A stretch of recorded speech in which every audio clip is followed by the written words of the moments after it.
Hi, I'm Dobby the Fixing Elf. Welcome to What's in My Toolbox, the series where I show you the tools I use to repair cars and fix things. And in today's instalment, we have the Silverline Gas Soldering Iron. It's a pretty handy little soldering iron. Very useful. It's got a self ignition, so if you turn it on, and then it will start up. And it's self heat. Like the self ignition is really handy. Let me just turn it off for a minute because I don't need it hot for a second. It does get hot fairly quickly. You usually solder with this within about 2 or 3 minutes, depending on the weather conditions when you're using it. If you're using it outside, like I mainly do for working on car electrics and stuff, you do have to be careful. With that being said, because there's an open flame, you don't want to use it near any fuel or any flammable materials. Usually I have a little mat down to protect anything if I'm soldering inside a car with it, or I use a battery powered soldering iron.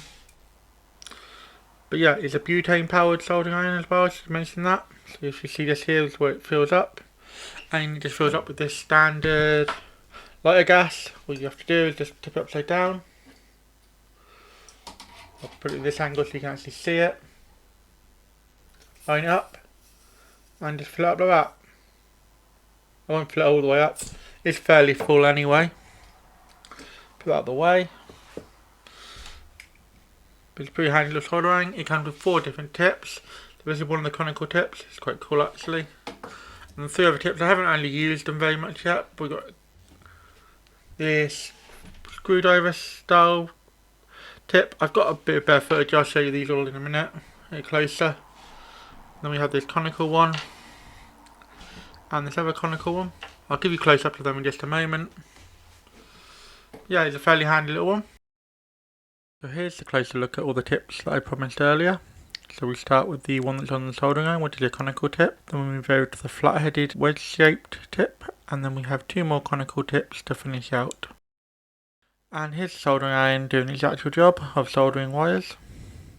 And as you can see, it does a fairly good job. This is a fairly thick wire. I'm not entirely sure what thickness it is, but it's about the same thickness as most of the ones I find on cars. It does a really great job for that.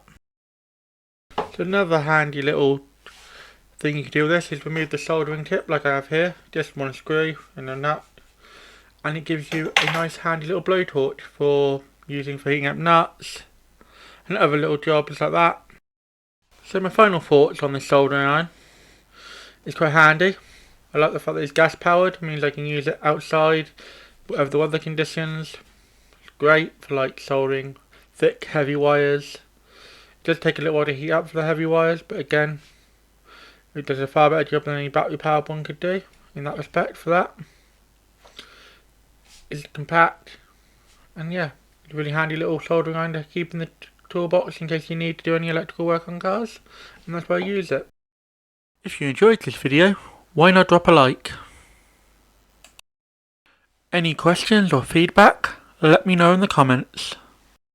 I normally drop 2 videos a week, so if you haven't subbed to the channel yet, you should, and then you'll never miss another video. Do you know anyone else who would enjoy watching this video? Then feel free to share it with them. Thanks for watching until the end. Have a sensational day.